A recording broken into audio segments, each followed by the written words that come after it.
11-year-old Lily Parker sat quietly in seat 18F of United Flight 447, methodically organizing her carry-on bag with a kind of precision that flight attendants usually observed only in military personnel or aviation professionals. Despite her young age, Lily possessed an unusual combination of maturity, technical knowledge, and situational awareness that consistently surprised adults who underestimated her capabilities based solely on her size and the unaccompanied minor lanyard around her neck. Lily was traveling alone from Denver International Airport to Chicago O'Hare to visit her grandmother, a journey she had made several times since her father's death 2 years earlier. But unlike most children her age who might spend their flight watching movies or playing games, Lily was quietly listening to the subtle sounds of the Boeing 737's engines, monitoring the aircraft behavior during climb and cruise phases, and automatically noting details about the cruise procedures and the aircraft performance that would escape the attention of virtually every other passenger aboard. This extraordinary awareness wasn't the result of precocious interest in aviation. It was a product of intensive training that had begun when Lily was barely old enough to walk and talk. Her father, Captain James Stryker Parker, had been one of the Air Force's most skilled F-15 fighter pilots until his death in a training accident 2 years earlier. From the time Lily could understand language, her father had been teaching her about aircraft systems, engine performance, emergency procedures, and the critical importance of remaining calm under pressure. Knowledge is responsibility, Lily Bird. Her father had told her countless times, using the nickname that had evolved from her fascination with watching birds and understanding how they flew. When you know something that could help people, you have a duty to speak up, even if adults don't want to listen to a kid. Sometimes the smallest person in the room is the one who sees what everyone else misses. Captain Parker's training of his daughter hadn't been casual or recreational. It had been systematic and comprehensive, reflecting his belief that aviation knowledge could be life-saving in unexpected circumstances. He had taught her to identify different engine sounds, recognize abnormal flight characteristics, understand radio communication protocols, and most importantly, how to communicate technical information clearly and authoritatively when lives might depend on her knowledge. The training had intensified after Lily's mother had been diagnosed with cancer when Lily was 8 years old. Captain Parker had realized that his military career could leave his daughter in situations where adult supervision might not be available, and he wanted her to have the knowledge and confidence needed to protect herself and others if emergencies arose. During her mother's illness and after her death the following year, Lily had spent countless hours with her father, learning not just aviation knowledge, but also the mental discipline and emotional resilience that military training developed. Lily's father had been killed 2 years earlier during a routine training flight when his F-15's hydraulic system had failed during a high-speed maneuver. The accident investigation had concluded that Captain Parker had successfully prevented his damaged aircraft from crashing into a populated area, choosing to ride the aircraft into the ground rather than ejecting to safety when his parachute might not have deployed in time to avoid civilian casualties. He had died as he had lived, putting the safety of others ahead of his own survival. Since her father's death, Lily had been living with her maternal grandmother in Chicago, but she spent summers and holidays with her paternal grandmother in Denver. These trips had become opportunities for Lily to maintain a connection to her father's memory through continued study of aviation and military history, subjects that helped her feel close to the parent who had shaped her understanding of duty, courage, and the importance of technical competence. As Flight 447 reached cruising altitude over the Colorado Rockies, Lily was automatically monitoring the aircraft performance with a kind of attention that her father had taught her to maintain during any flight. She noticed that the engines were operating within normal parameters, the flight was smooth, and the crew appeared to be following standard procedures for a routine domestic flight. Most passengers were settling in for what appeared to be an uneventful journey to Chicago. But at 2:47 p.m. Mountain Time, as a Boeing 737 crossed into Nebraska airspace at 35,000 feet, Lily heard something that made her instantly alert with a kind of focused attention that her father had drilled into her through years of training.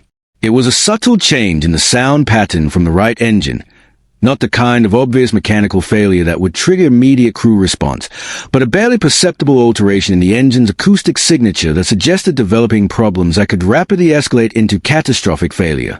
The sound was what her father had taught her to recognize as the early stages of compressor stall cascade, a dangerous condition where disrupted airflow through an aircraft engine creates pressure fluctuations that can lead to complete engine failure or In worst-case scenarios, uncontained engine explosion that could damage critical flight systems and endanger everyone aboard. Most passengers and even many aviation professionals wouldn't have noticed the subtle sound change that Lily had detected, but her father's training had taught her to listen for exactly these kinds of early warning signs. Engines talk to you if you know how to listen, he had explained. They tell you what's wrong before the warning lights come on, but you have to understand their language.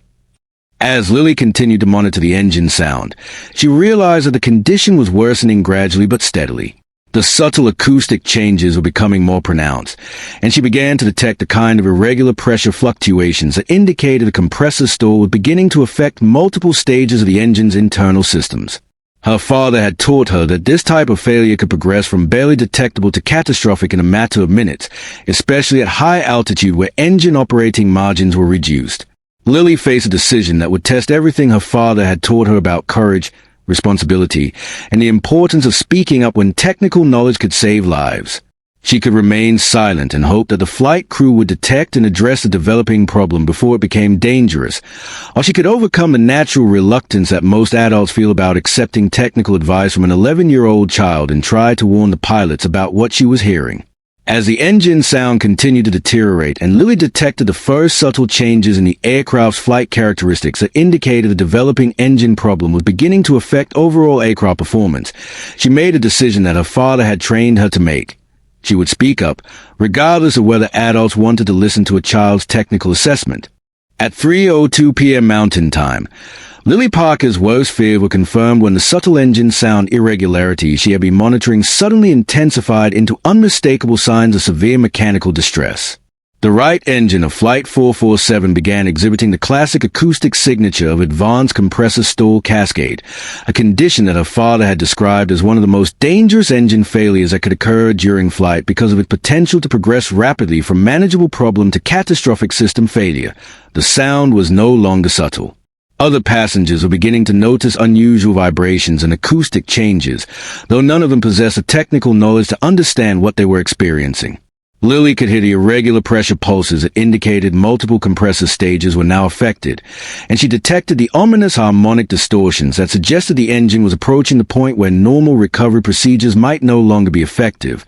More troubling was Lily's observation that the flight crew hadn't yet responded to the developing crisis with the urgency that the situation demanded. The aircraft was still maintaining its planned flight path and altitude, which suggested that the cockpit warning systems hadn't yet detected the severity of the engine problems that were clearly audible to someone with Lily's specialized training. This delay in recognition was exactly the kind of dangerous situation that her father had warned her about. Modern aircraft have sophisticated monitoring systems, Captain Parker had explained, but they sometimes lag behind what your ears and your instincts can tell you. Engine failures can develop faster than electronic systems can detect and respond, especially at high altitude where margins of error are reduced. As the engine condition continued to deteriorate, Lily realized that she was probably the only person aboard Flight 447 who fully understood how quickly their situation was becoming life-threatening. The other passengers were becoming increasingly nervous about the unusual sounds and vibrations, but they lacked the technical knowledge to understand that they were experiencing the early stages of what could become an uncontained engine failure with potentially catastrophic consequences. The flight attendant, a professional woman named Sarah who had been working commercial aviation for over 12 years, noticed the passengers' growing anxiety and made an announcement designed to reassure everyone that the crew was monitoring the situation and that everything was under control. But Lily could hear in the engine sounds that everything was definitely not under control, and that the window for effective intervention was closing rapidly. Making a decision that required all the courage her father had tried to instill in her, Lily pressed her call button and prepared to do something that would challenge every adult assumption about children's capabilities and technical knowledge. When Sarah approached her seat, Lily spoke with a kind of clear, authoritative communication that her father had taught her to use when conveying critical technical information. "I need to speak with the captain immediately about a serious engine problem," Lily said, her voice carrying a confidence and precision that immediately caught the flight attendant's attention. "The right engine is experiencing compressor stall cascade, and it's going to fail catastrophically within the next few minutes if the crew doesn't take immediate action." Sarah's initial reaction was a kind of polite dismissal that adults typically use when children made claims about technical subject they couldn't possibly understand. "Sweetie, I know the sounds are a little unusual, but our pilots are very experienced and they are monitoring all the aircraft systems. Everything is going to be fine. But Lily had anticipated this response and was prepared with a kind of specific technical information that her father had taught her to use when adults needed to understand that her knowledge was real and immediately relevant. The acoustic signature indicates advanced compressor stall in stages 3 through 7 of the high-pressure turbine section. Lily continued with clinical precision. The harmonic distortions I'm hearing suggest that the engine is approaching surge conditions that could cause uncontained failure and damage critical flight systems. The pilots need to execute immediate power reduction and prepare for emergency single-engine approach procedures. Sarah stared at the 11-year-old girl who had just used technical terminology that she didn't understand, but that sounded authoritative and specific in ways that casual guessing couldn't account for. The child's tone, vocabulary, and obvious confidence suggested knowledge that was far beyond what any normal passenger should possess, regardless of age. "Honey, how do you know about aircraft engines?" Sarah asked, her professional skepticism beginning to compete with recognition that this child was demonstrating expertise that couldn't be dismissed as childhood imagination. Lily's response carried both pride in her father's memory and urgency about the immediate crisis they were facing. "My father was Captain James Stryker Parker, F-15 pilot. He trained me in aircraft systems and emergency procedures from the time I was little. He told me that knowledge is responsibility, and that I should never stay quiet when people's lives could be at stake." The mention of a specific military call sign and the child's obvious familiarity with aviation terminology convinced Sarah that this wasn't a typical passenger concern that could be handled with reassurance and routine customer service. The girl was using language and concepts that suggested genuine technical knowledge, and her assessment of the engine problems was becoming increasingly urgent. "Please," Lily continued, her voice beginning to show the strain of trying to convince adults to take her seriously while the crisis continued to develop. "I can hear that the compressor stall is getting worse. The engine is going to surge or fail completely very soon, and if it happens suddenly, the pilots might not have time to maintain control of the aircraft." As if summoned by Lily's prediction, Flight 447 was suddenly rocked by violent vibrations that sent loose items flying through the cabin and caused several passengers to cry out in alarm. The right engine had just experienced what aviation engineers call a major surge event, a massive disruption of airflow that created tremendous mechanical stress and brought the engine to the verge of complete failure. Sarah was thrown against the cabin wall by the aircraft's sudden movement, and when she regained her balance, she found herself looking at an 11-year-old girl who remained perfectly calm despite the chaos around them. Lily was sitting upright in her seat, apparently unaffected by the violent motion that had terrified every other passenger in the cabin. "That was a major surge," Lily said with clinical objectivity. "The engine is going to fail completely within the next 30 seconds. The pilots need to shut it down immediately and declare an emergency, or we're going to have an uncontained failure that could take out hydraulic systems and flight controls." Sarah made a decision that would potentially save everyone aboard Flight 447. Despite every instinct that told her not to take technical advice from a child, she activated her communication system and contacted the cockpit with information that would challenge everything the pilots thought they knew about their passengers and their aircraft condition. In the cockpit of Flight 447, Captain Michael Rodriguez and First Officer Jennifer Walsh were dealing with a cascade of warning lights and alarms that had begun illuminating their instrument panels within seconds of the major surge event that had shaken the entire aircraft. The right engine's monitoring systems were showing irregular performance parameters, but the warnings were providing conflicting information about the nature and severity of the problems they were facing. Captain Rodriguez, a veteran pilot with over 20 years of commercial aviation experience, was working through standard emergency checklists while trying to assess whether they were dealing with manageable engine malfunction or something more serious that would require immediate diversion and emergency landing procedures. The aircraft was still flying normally despite the violent vibrations, and most of the engine parameters were still within acceptable ranges.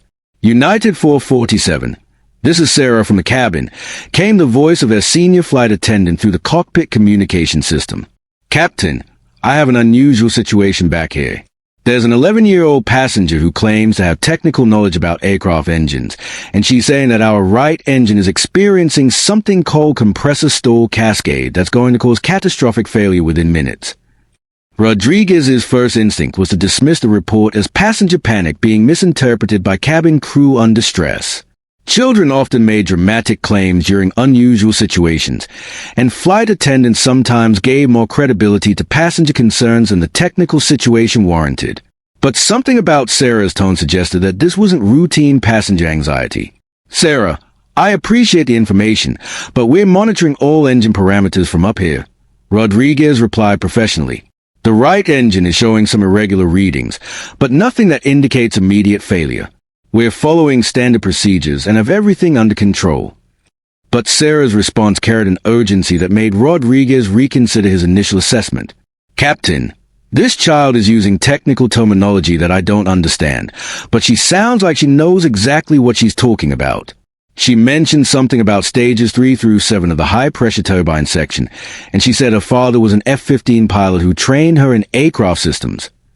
The mention of military aviation background and specific technical details gave Rodriguez pause.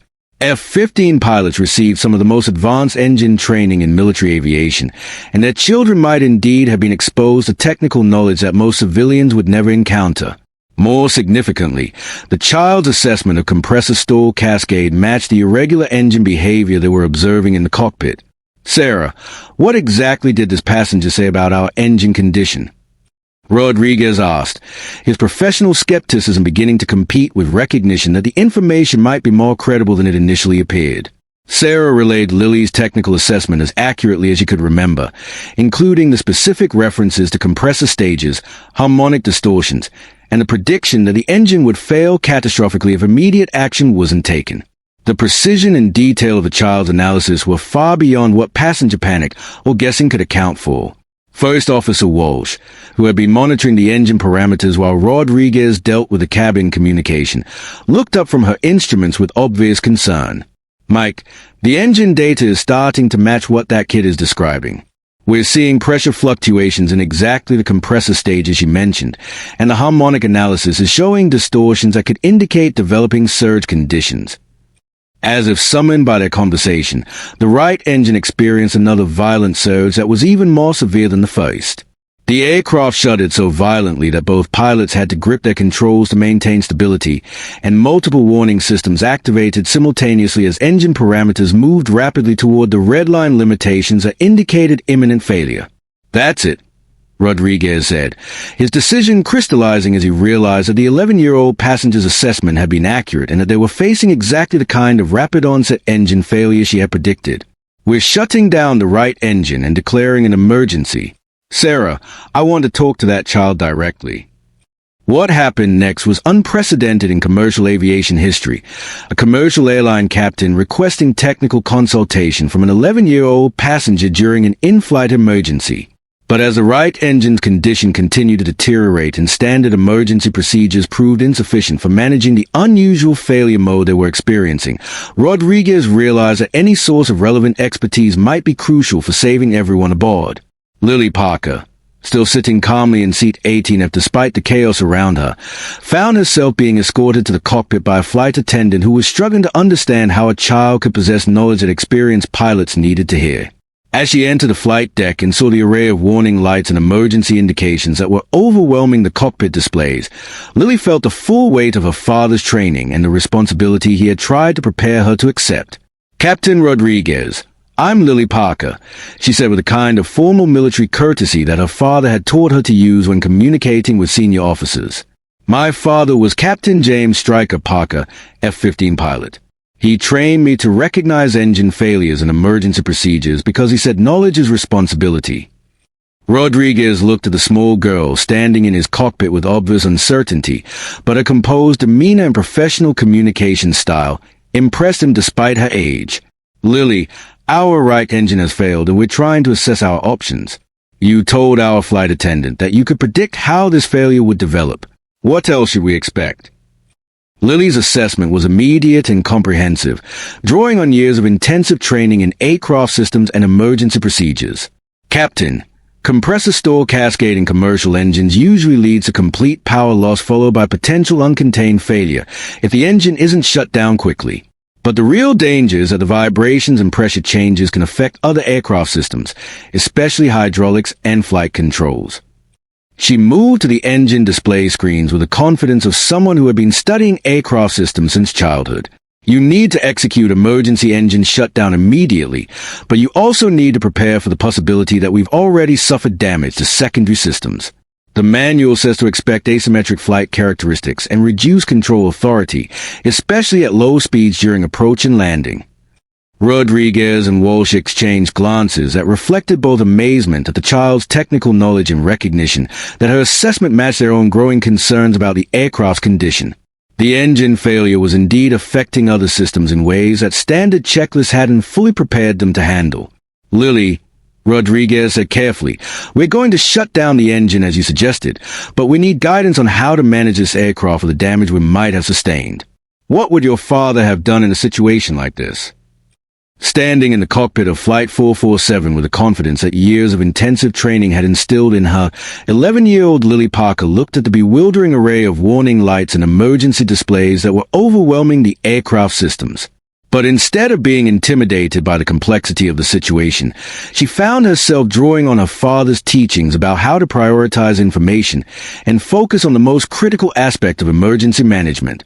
Captain Rodriguez, Lily began, her voice carrying the calm authority that her father had taught her to project during crisis situations. The first thing my father would do is forget about normal procedures and focus on what the aircraft is actually telling us. Commercial airline training teaches you to follow checklists, but military training teaches you to adapt to situations that the checklist didn't anticipate.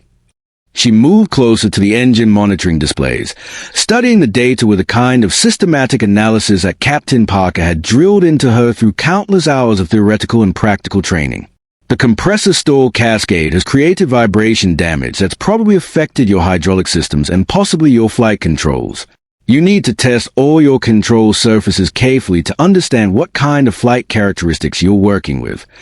First Officer Walsh was already conducting the control surface checks that Lily had suggested, moving the aircraft control surfaces through their full range of motion to assess responsiveness and effectiveness. Her findings confirmed Lily's prediction. The right engine failure had created vibration and pressure damage that was affecting the aircraft's handling characteristics in subtle but significant ways.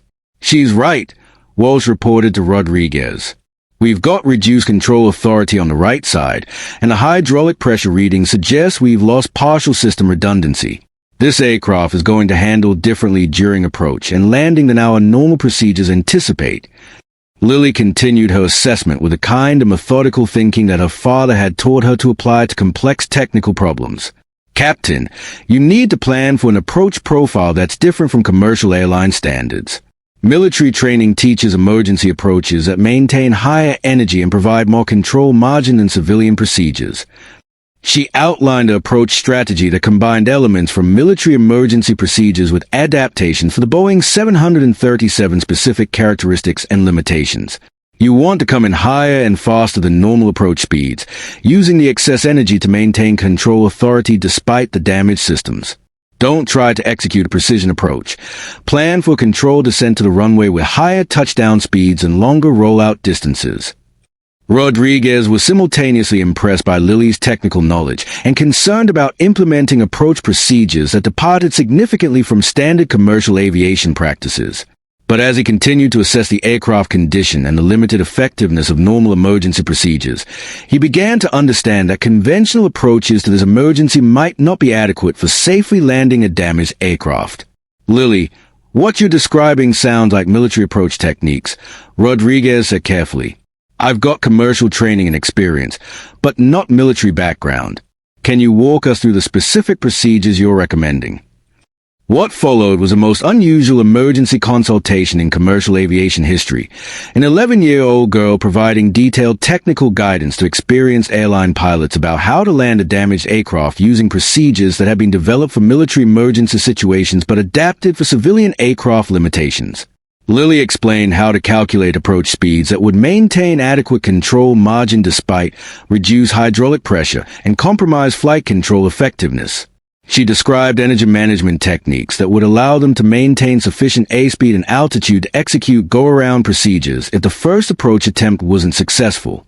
Most importantly, she provided guidance on how to coordinate emergency landing procedures with air traffic control and ground emergency services to ensure that rescue equipment will be properly positioned for the higher energy landing that their damaged aircraft would require. The key is communication, Lily explained, unconsciously echoing lessons that her father had emphasized throughout her training. You need to tell air traffic control exactly what kind of approach you're going to execute, what runway lengths you need, and what kind of emergency services should be standing by. Don't let them pressure you into standard procedures that won't work with your damaged aircraft. As Flight 447 began its emergency descent toward Denver International Airport, Rodriguez found himself implementing approach procedures that he had never used in 20 years of commercial flying but that seemed perfectly suited to their aircraft's condition and limitations. Lily's guidance was proving accurate in every detail, from the aircraft's handling characteristics to the effectiveness of the emergency procedures she had recommended. But the most challenging aspect of the emergency landing wasn't technical, it was psychological. Rodriguez had to overcome decades of commercial aviation training that emphasized following established procedures and accepting guidance only from certified instructors and official sources. Taking technical advice from an 11-year-old passenger challenged every assumption about authority, expertise, and appropriate sources of emergency guidance. Lily, Rodriguez said as they continued their approach preparation, I want you to stay in the cockpit during our landing attempt. If your assessment of our aircraft condition is accurate, we may need your continued guidance for managing situations that our normal training didn't prepare us to handle. Lily's response reflected both the confidence her father had tried to instill in her and her understanding of the enormous responsibility she had accepted. Captain Rodriguez, my father taught me that when you have knowledge that can help people, you have a duty to use it regardless of whether other people think you're qualified. I'll help you get everyone safely on the ground. As Denver International Airport appeared on the horizon and Flight 447 began its final approach using procedures that no commercial airliner had ever attempted, Rodriguez realized that his decision to trust an 11-year-old's technical expertise was either going to result in successful emergency landing or become one of the most controversial decisions in aviation history. But as the aircraft responded to the unusual approach techniques exactly as Lily had predicted, Rodriguez began to understand that expertise and wisdom didn't always correlate with age or conventional credentials, and that sometimes the most important guidance comes from the most unexpected sources. As Flight 447 descended through 10,000 feet on its emergency approach to Denver International Airport, Lily Parker found herself in the unprecedented position of providing real-time technical guidance to two experienced airline pilots whose lives, along with those of 273 passengers and crew members, depended on her father's training and her ability to apply military emergency procedures to a damaged commercial aircraft. The approach profile that Lily had recommended was unlike anything in standard commercial aviation procedures. Instead of the gradual descent and stabilized approach speeds that airline training emphasized, she had guided Captain Rodriguez and First Officer Walsh toward a high-energy approach that maintained excess airspeed and altitude until the final moments before touchdown, techniques that military pilots use when dealing with damaged aircraft that might not respond predictably to normal flight controls. Captain, you need to maintain 180 knots until you're over the runway threshold, Lily instructed, monitoring the aircraft performance with a kind of systematic attention that her father had taught her to maintain during critical phases of flight. The damaged hydraulic systems mean you'll lose control authority if you slow down too early, and you won't be able to recover if the approach becomes unstable. Rodriguez found himself following guidance that contradicted his commercial training, but seemed perfectly suited to their aircraft's actual condition. The Boeing 737 was indeed handling differently than normal procedures anticipated, requiring control inputs and energy management techniques that were outside his usual experience but exactly matched Lily's predictions about how the damaged aircraft would behave. First Officer Walsh was monitoring engine parameters and system status while coordinating with air traffic control to ensure that emergency services were properly positioned for their unconventional landing attempt. Denver Tower, United 447 is executing non-standard approach procedures due to aircraft damage, she transmitted. We're planning high-energy touchdown with extended rollout distance. Request that emergency vehicles be positioned accordingly. The response from Denver Tower reflected both professional support and obvious concern about the unusual approach profile that Flight 447 was executing. United 447, emergency services are in position. Runway 16I is cleared and available for extended rollout. Weather conditions are clear with light winds. You're cleared for emergency landing. As the aircraft descended through 5,000 feet, Lily continued providing specific guidance about energy management, control inputs, and the precise timing needed to execute a safe landing with an aircraft whose handling characteristics had been fundamentally altered by engine failure and system damage. The key is keeping your energy up until the last possible moment, Lily explained, unconsciously repeating lessons that Captain Parker had emphasized during their countless training sessions. Commercial approaches are designed for aircraft with normal control authority and full hydraulic systems. Military approaches are designed for damaged aircraft that might not respond the way pilots expect them to. What Lily was describing went beyond technical procedures to encompass the psychological aspect of emergency flying that her father had considered equally important. Military pilots were trained to adapt unexpected aircraft behavior and make rapid decisions based on real-time assessment rather than adherence to predetermined procedures. Commercial pilots, by contrast, were trained to follow established procedures that assume normal aircraft systems and predictable performance characteristics. As Flight 447 crossed the runway threshold at 165 knots, significantly faster than normal commercial landing speeds, but exactly what Lily had calculated would be needed to maintain control of their damaged aircraft, Rodriguez felt the kind of precision control that his commercial training had never provided. The approach techniques that an 11-year-old girl had recommended were proving more effective than standard airline procedures for managing their emergency situation. The touchdown was firm but controlled, with the aircraft settling onto the runway with a kind of positive contact that indicated successful energy management and appropriate approach speed. Rodriguez immediately deployed speed brakes and began applying wheel brakes while maintaining directional control despite the asymmetric forces created by their single-engine condition. Outstanding job, Lily said as the aircraft decelerated along runway 16R, surrounded by emergency vehicles that were following their progress but weren't needed for immediate rescue operations. My father would have been proud of how you adapted to non-standard procedures and trusted guidance that came from outside normal channels. As Flight 447 came to a complete stop and the cabin crew began organizing passenger evacuation procedures, Rodriguez realized that they had just completed one of the most unusual emergency landings in commercial aviation history. Not only had they successfully managed a serious engine failure and multiple system damage, but they had done so by following technical guidance provided by an 11-year-old passenger whose knowledge had proved more relevant to their situation than their own professional training.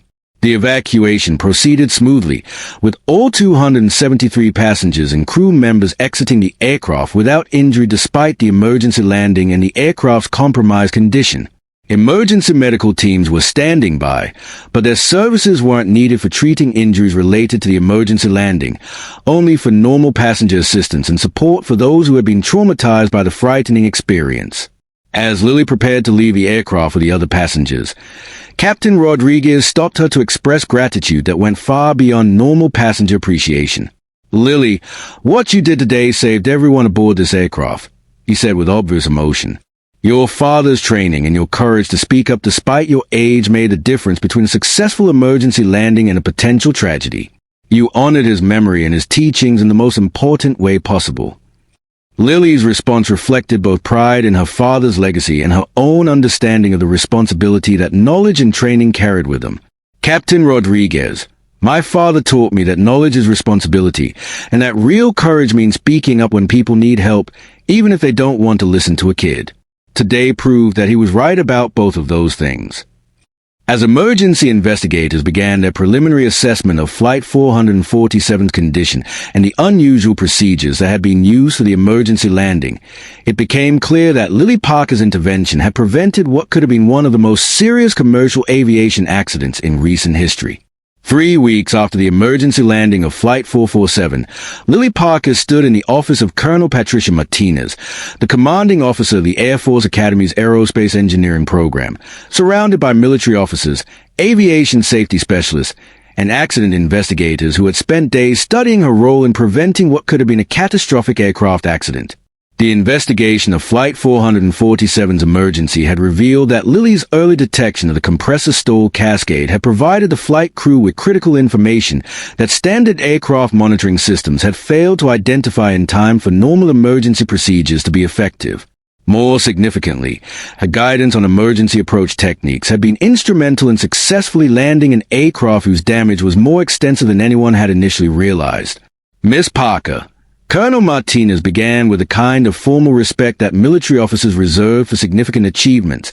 The preliminary accident investigation has concluded that your intervention likely prevented the loss of all 273 souls aboard Flight 447.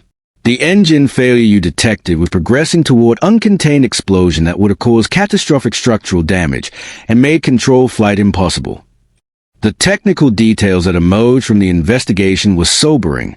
The Boeing 737's right engine had been within minutes of complete failure that would have sent metal fragments through critical flight systems, potentially causing the kind of catastrophic accident that investigators classify as non-survivable. Lily's early warning had allowed the crew to shut down the engine before the failure progressed to its most dangerous phase. But perhaps more significant than her role in detecting the emergency was her guidance on managing the damaged aircraft during the emergency landing. The approach technique she had recommended, derived from military emergency procedures that her father had taught her, had been perfectly suited to the aircraft's compromised condition in ways that standard commercial aviation procedures wouldn't have been. The approach profile you recommended maintained control margins that standard airline procedures wouldn't have provided, explained Dr. Sarachan, the lead accident investigator from the National Transportation Safety Board. Your father's training gave you knowledge of emergency flying techniques that aren't taught in commercial aviation, but were exactly what the situation required. Lily's response reflected the humility and sense of responsibility that Captain Parker had tried to instill in her throughout their training together. Dr. Chen, my father always told me that the difference between knowledge and wisdom is knowing when and how to use what you've learned. He said that real pilots aren't the ones who follow procedures perfectly. They're the ones who know how to adapt when the procedures don't match the situation. The recognition that Lily received for her role in saving Flight 447 went far beyond the usual acknowledgments that passengers receive for assistance during emergencies. The Federal Aviation Administration issued an official commendation recognizing her contribution to aviation safety, and the Air Force presented her with a Civilian Achievement Medal honoring her application of military knowledge to civilian emergency situations. But the most meaningful recognition came from Captain Rodriguez and First Officer Walsh, who had requested permission to present Lily with a special award acknowledging her as an honorary member of their flight crew. Lily, in 30 years of flying, I've never encountered a situation where passenger knowledge proved as critical as yours did during our emergency, Captain Rodriguez said during the presentation ceremony. You demonstrated that expertise and wisdom can come from unexpected sources, and that courage means speaking up when others need help, regardless of whether conventional thinking says you're qualified to provide that help.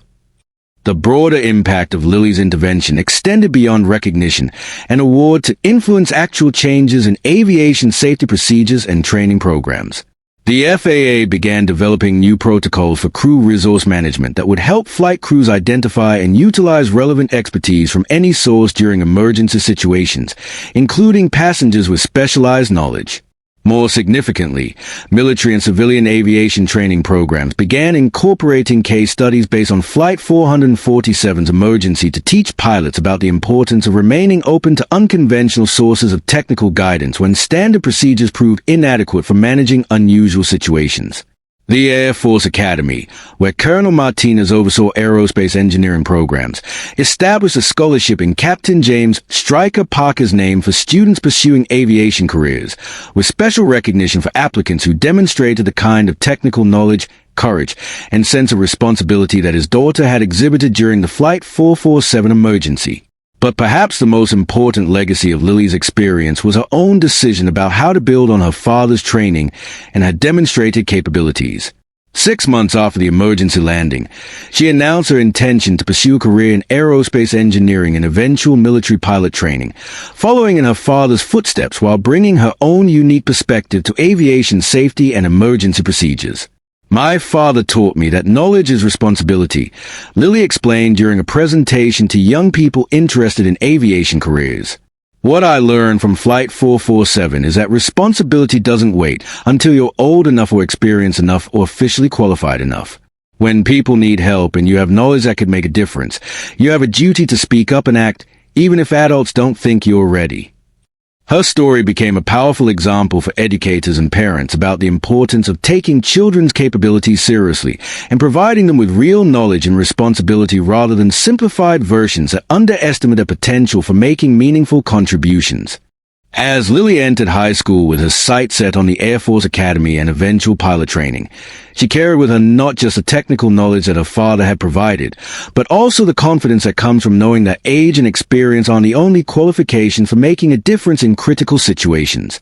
Teachers and classmates who knew about her role in saving Flight 447 sometimes expressed amazement that someone so young could have possessed such critical knowledge and demonstrated such courage under pressure. But for Lily, the experience had simply confirmed what her father had always taught her, that real preparation means being ready to act when circumstances demand it, regardless of whether others think you're ready. The memorial plaque that was installed at Denver International Airport honoring the successful emergency landing of Flight 447 bears a simple inscription that captures the essence of what Lily Parker had demonstrated, in recognition of the truth that wisdom and courage have no age requirements, and that the most important voices are sometimes the smallest ones. Years later, when Captain Lily Parker would become one of the youngest pilots ever to qualify for the Air Force's elite flight demonstration teams, aviation historians would trace her exceptional career back to that February afternoon when an 11-year-old girl had the knowledge, courage, and sense of responsibility needed to save 273 lives by speaking up when adults needed to listen. This story reminds us that expertise and wisdom can emerge from the most unexpected sources, and that our assumptions about age, experience, and qualifications sometimes prevent us from recognizing the help we need most. Lily's journey from passenger to lifesaver demonstrates that when we provide young people with real knowledge and genuine responsibility, they often rise to challenges that exceed our expectations. Sometimes the smallest voice in the room carries the most important message, and sometimes a child's training becomes everyone's salvation. What did you think of Lily's story? Rate it from 1 to 10, and let us know where you're listening from. Thank you for watching and sharing this moment with us.